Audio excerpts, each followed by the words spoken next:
Save invest से लेकर खर्च करने में हमारे एक्सपर्ट्स करेंगे आपकी मदद। म्यूचुअल फंड एक ऑप्शन है उन इन्वेस्टर्स के लिए जो मार्केट में इन्वेस्ट करना चाहते हैं। समय से पहले अगर आप लोन का भुगतान करें तो नॉर्मली एक प्रीपेमेंट चार्ज होता है। योर मनी सिर्फ CNBC आवाज पर। योर मनी के प्रायोजक है एपिक्स अल्टिमा।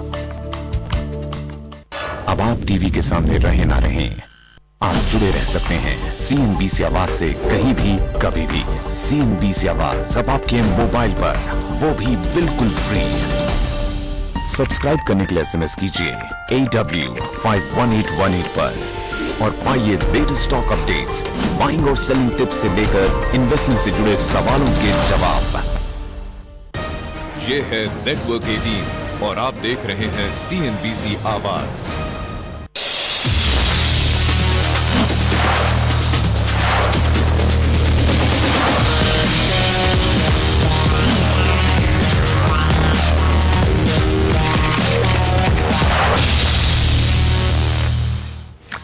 Welcome back. आप देख रहे हैं प्रॉपर्टी गुरु और अब बारी है आपकी प्रॉपर्टी से जुड़ी लीगल प्रॉब्लम्स को सुलझाने की और इसके लिए आज हमारे साथ स्टूडियो में मौजूद हैं लीगल एक्सपर्ट विनय सिंह। विनय, बहुत स्वागत है आपका प्रॉपर्टी गुरु में।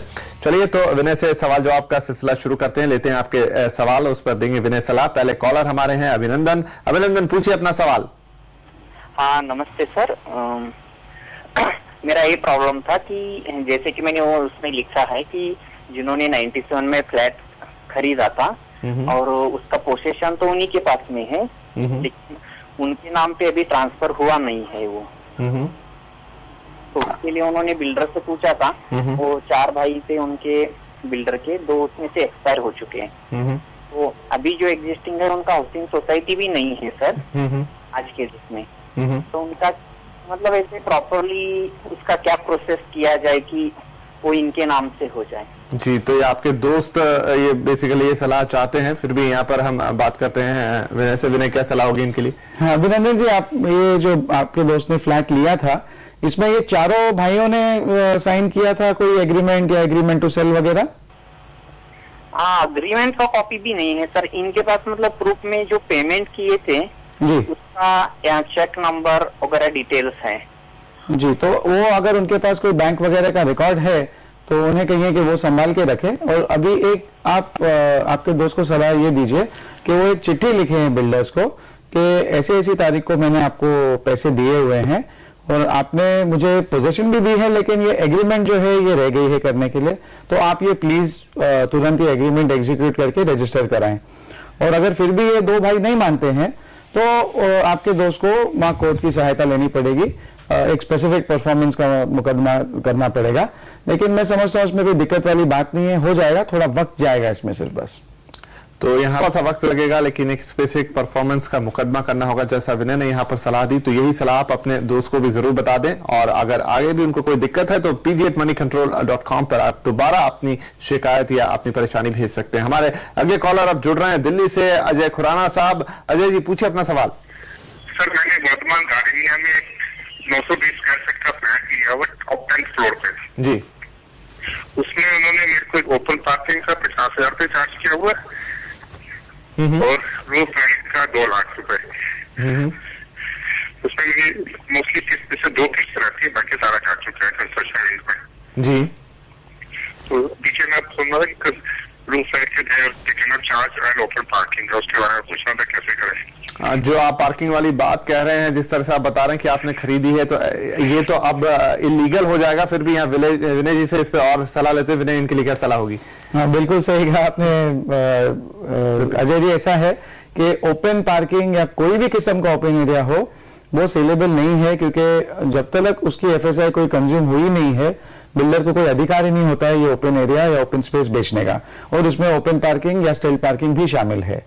यहाँ महाराष्ट्र में एक हमारे मुंबई में केस हुआ है जो अब सुप्रीम कोर्ट तक जा चुका है और सुप्रीम कोर्ट ने भी यही फैसला दिया है कि जब तक कोई भी ओपन एरिया जो है उसे बिल्डर बेच नहीं सकता और कोई दूसरा एरिया भी है, जब तक FSI कंज्यूम नहीं होती बिल्डर को कोई हक नहीं है बेचने के लिए।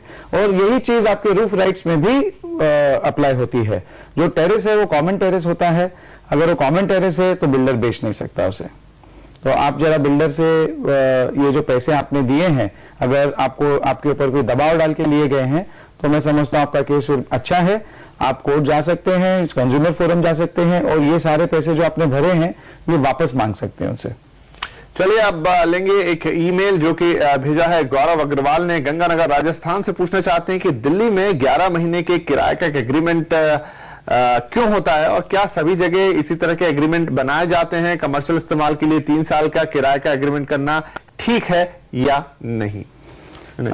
ऐसा है कि 11 महीने की एग्रीमेंट्स पहले बना करती थी और इसलिए बना करती थी क्योंकि अगर कुछ मकान मालिक और भाड़ोत्री में कोई डिस्प्यूट हुआ कि भाई ये टेनेंसी है या लीव लाइसेंस है और अगर ये मामला कोर्ट तक गया तो कोर्ट ऐसा व्यू लेता था कि भाई अगर जो टेनेंट जो भी भाड़ोत्री है वो 1 साल से कम अगर ऑक्यूपाई कर रहा है तो शायद ये लीव लाइसेंस है, और अगर ये 1 साल से ज्यादा उधर ऑक्यूपाई कर रहा है तो शायद एग्रीमेंट जो थी वो टेनेंसी की थी।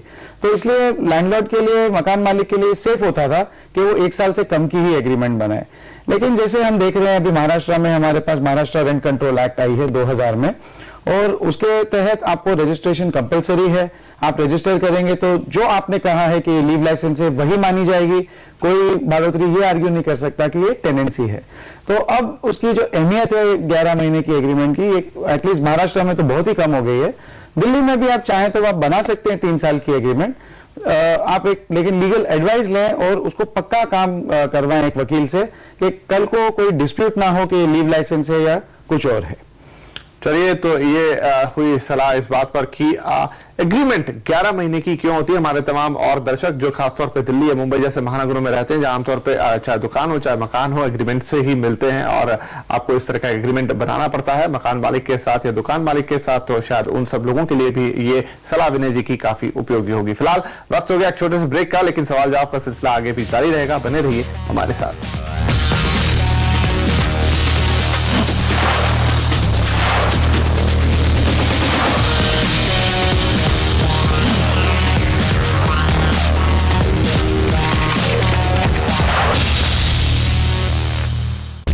Celebrate Akshaya Tritiya with MMTC Festival of Gold. On display and sale special bridal jewelry, gold and studded jewelry from all over India.